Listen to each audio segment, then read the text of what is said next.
Mobin Ansari classes से आज पहली बार जीएस में पॉलिटिकल साइंस का वीडियो बना रहा हूँ। टॉपिक का नाम है भारतीय संविधान। हमें जानना है कि संविधान क्या है। पहले जानना है कि संविधान किसे कहते हैं या संविधान क्या है।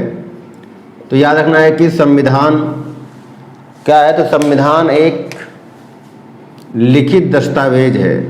संविधान एक लिखित दस्तावेज है। भारत के संदर्भ में करेंगे तो संविधान का एक लिखित दस्तावेज, जबकि संविधान अलिखित भी है। इंग्लैंड एकमात्र ऐसा देश है जिसका संविधान अलिखित है, जबकि विश्व के ज़्यादातर देशों का संविधान लिखित है।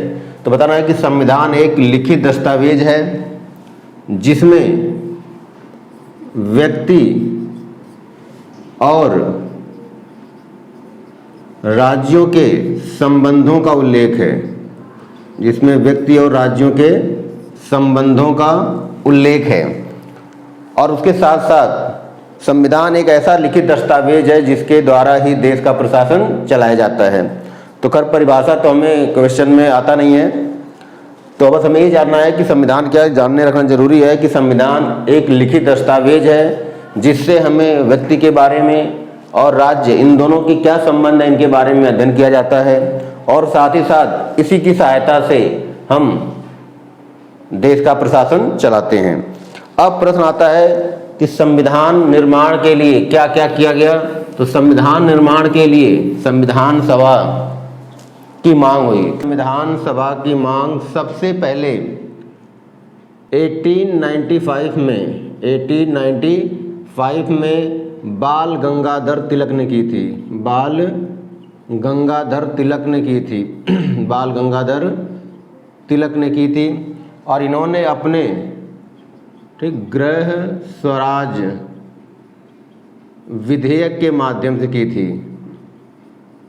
तो पहला क्वेश्चन है कि सबसे पहली बार संविधान सभा की मांग कब की गई, किसके द्वारा की गई और किसके माध्यम से की गई।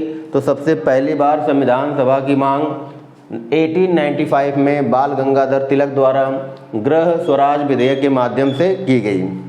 अब इसके बाद 1922 में 1922 में महात्मा गांधी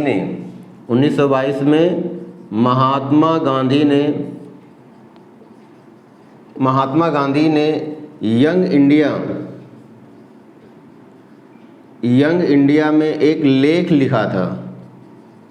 यंग इंडिया में एक लेख लिखा जिसमें उन्होंने कहा था कि संविधान भारतीयों के विचारों से बनना चाहिए। तो हमें प्रश्न आ सकता है कि महात्मा गांधी ने किसके माध्यम से संविधान सभा की बात की थी। तो यंग इंडिया नामक लेख में उनका एक लेख छपा था। यंग इंडिया नामक पत्र में उनका एक लेख छपा था और इसी में कहा गया कि संविधान भारतीयों के विचारों से होना चाहिए। अब इसके बाद 1924 में पंडित मोतीलाल नेहरू ने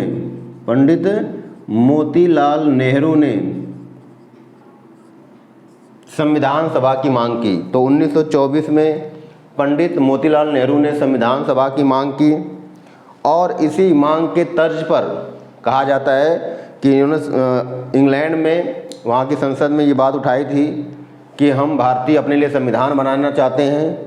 तो ऐसा कहा जाता है कि तत्कालीन भारत का एक गवर्नर, कार्यकारी गवर्नर था जिसका नाम था लॉर्ड बर्केनहेड।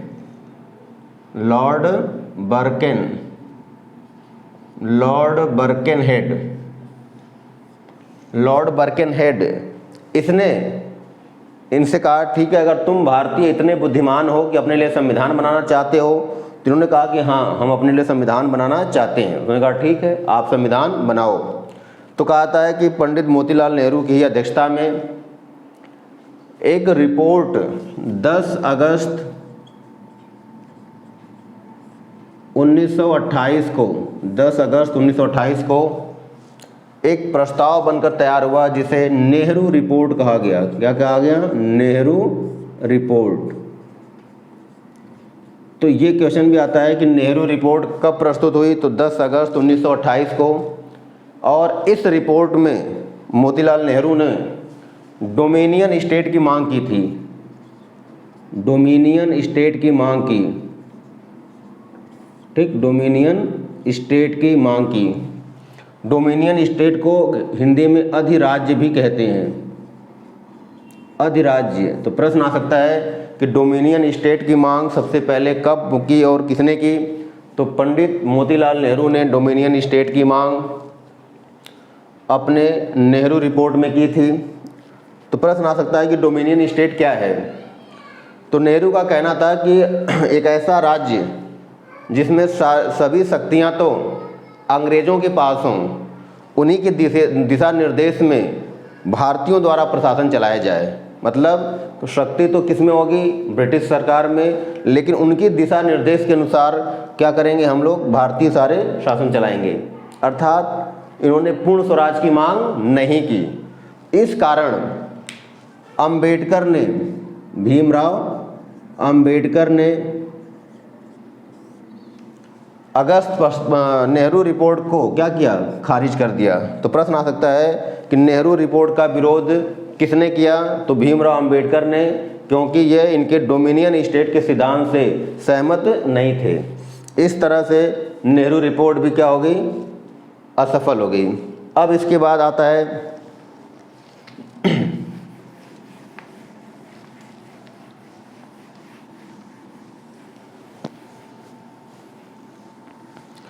1934 में, 1934 में, 1934 में स्वराज दल,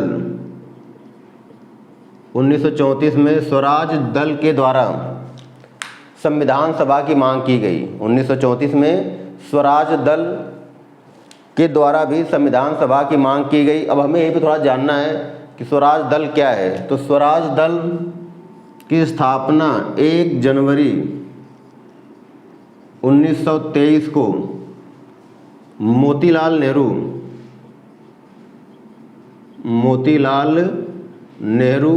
और CR दास ने मिलकर की थी। तो 1 जनवरी 1923 को मोतीलाल नेहरू और CR दास ने मिलकर के स्वराज दल की स्थापना की थी। और इसी स्वराज दल के द्वारा 1934 में संविधान सभा की मांग की गई।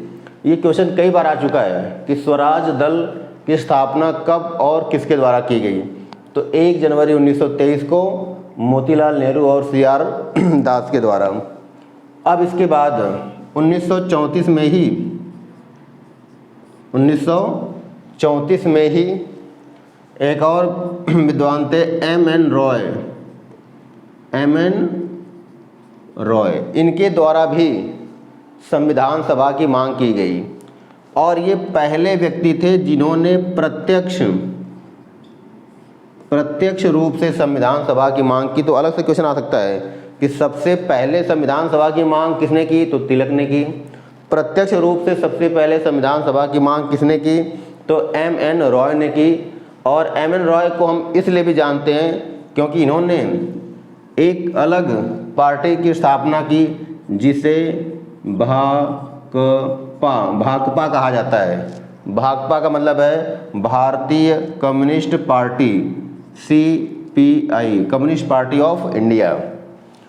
इसकी स्थापना 1925 में हुई थी। तो इस तरह से M.N. रॉय ने भी क्या कहा, इन्होंने संविधान सभा की मांग की, लेकिन किसी भी भारतीयों की बात को नहीं माना गया। और 1938 में पंडित जवाहरलाल नेहरू ने इन्होंने भी संविधान सभा की मांग की, लेकिन इनकी भी मांग को नज़रअंदाज कर दिया गया। इस तरह से संविधान सभा के गठन में भारतीयों ने जो प्रयास किए वे इन अपने प्रयासों में असफल रहे।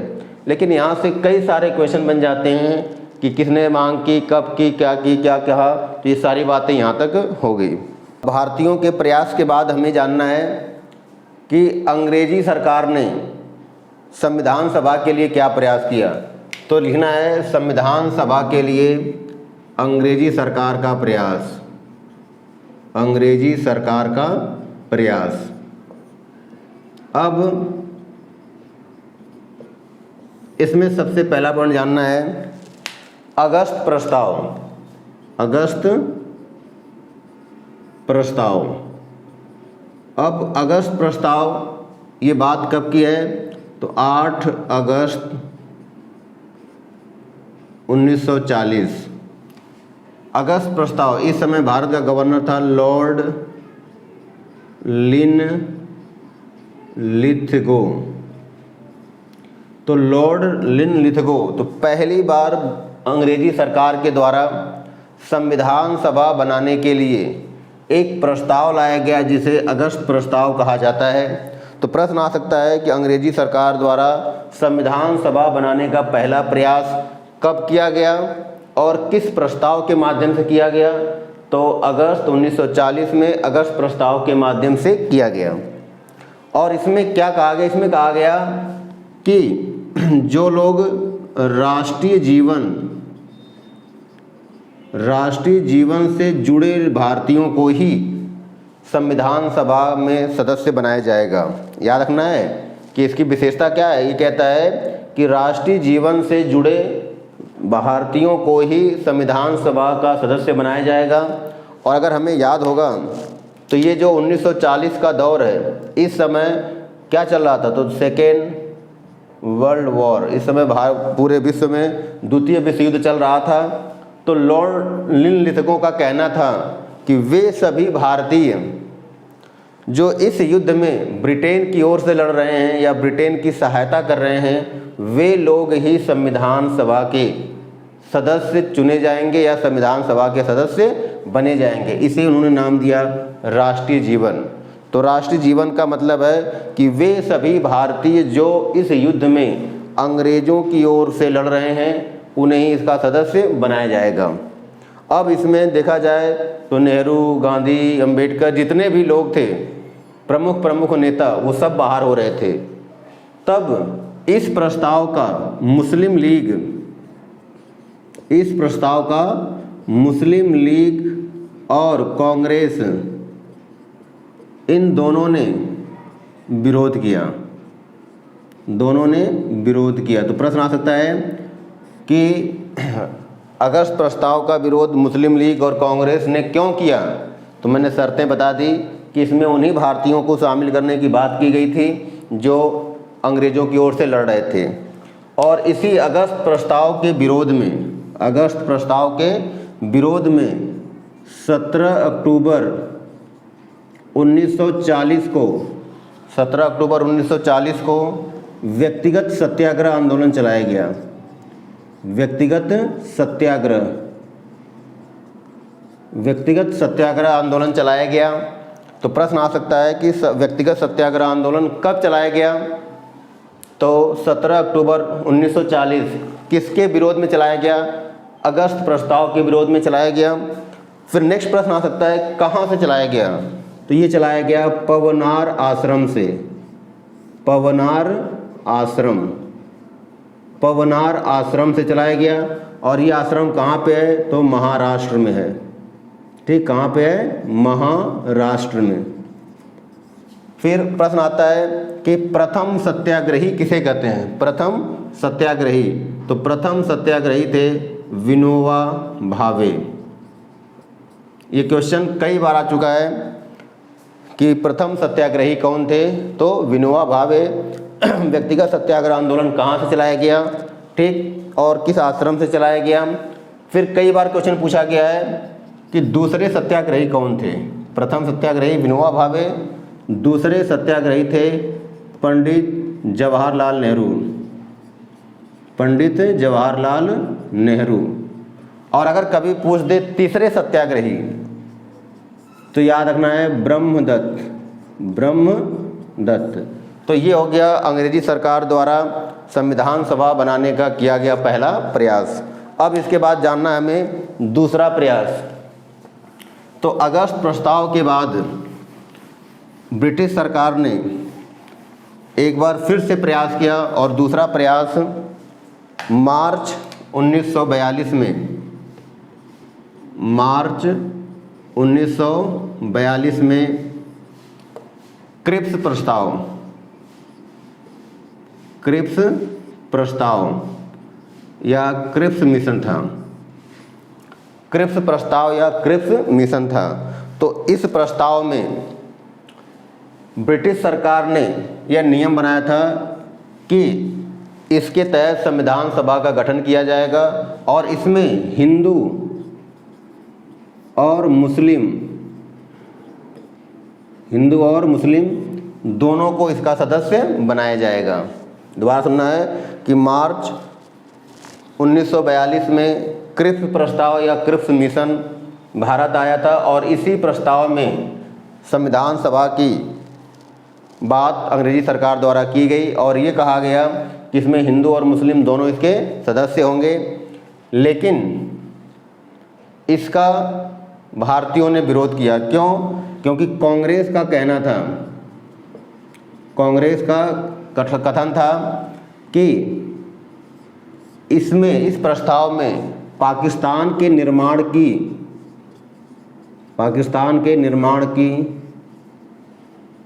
बीज मौजूद था। पाकिस्तान के निर्माण का बीज मौजूद था, अर्थात इसके माध्यम से वो पाकिस्तान का निर्माण करना चाहते थे, ऐसा कांग्रेस का कहना था। और गांधी ने इसे कहा था पोस्ट डेटेड चेक। गांधी ने इसे पोस्ट डेटेड चेक कहा था। ये स्टेटमेंट कई बार पूछा जा चुका है कि गांधी जी ने किसे पोस्ट डेटेड चेक कहा, तो क्रिप्स प्रस्ताव को कहा। और कारण है क्यों? क्योंकि इसी समय 1940 में ही जिन्ना ने अलग राष्ट्र की मांग की थी, जिन्ना ने अलग राष्ट्र की मांग की थी। तो इस तरह से अंग्रेजों द्वारा किया गया दूसरा प्रयास भी असफल रहा। अब इसके बाद तीसरा प्रयास है वेवेल योजना। तीसरा प्रयास है वेवेल योजना। तो वेवेल योजना, ठीक, वेवेल योजना या प्लान। वेवेल योजना जो 1945 में बनाई गई थी, उस समय गवर्नर थे लॉर्ड वेवेल, उन्हीं के नाम पे योजना बनाई गई और इसमें भी संविधान सभा की बात की गई। लेकिन इसकी भी शर्तें लगभग अगस्त प्रस्ताव के समान थी। इसमें भी यही कहा गया कि जब ये सेकेंड वर्ल्ड वॉर, द्वितीय विश्व युद्ध समाप्त हो जाएगा, उसके बाद संविधान सभा का गठन किया जाएगा। लेकिन संविधान सभा में वे सदस्य ही होंगे जो इस युद्ध में अंग्रेजों की ओर से भाग लिया हो। तो इसका भी भारतीयों ने विरोध किया। तो इस तरह से अंग्रेजों द्वारा किए गए प्रथम तीनों प्रयास असफल हुए। और इसका एक कारण यह भी है कि 1940 से 1945 के दौरान ब्रिटेन में चर्चिल प्रधानमंत्री था और चर्चिल ये नहीं चाहता था कि भारत में संविधान सभा का निर्माण हो और भारतीयों को संविधान बनाने की अनुमति मिले। और इसी समय जब चुनाव हुआ और उस चुनाव में क्लीमेंट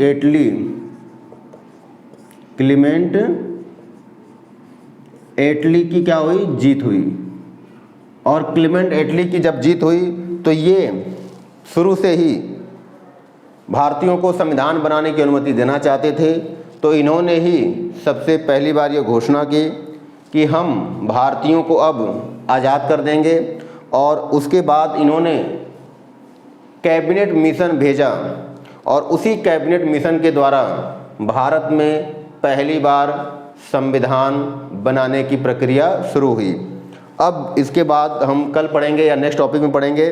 तो उससे पहले ये जानना है कि अगर ये टॉपिक जो मैं पढ़ा रहा हूँ अगर अच्छा लग रहा है तो आप लोग इसे लाइक करें, शेयर करें और सब्सक्राइब करें और ज़्यादा से ज़्यादा लोगों तक पहुँचाएँ ताकि मैं और मेहनत करके और अच्छे वीडियो बना सकूँ। Thank you.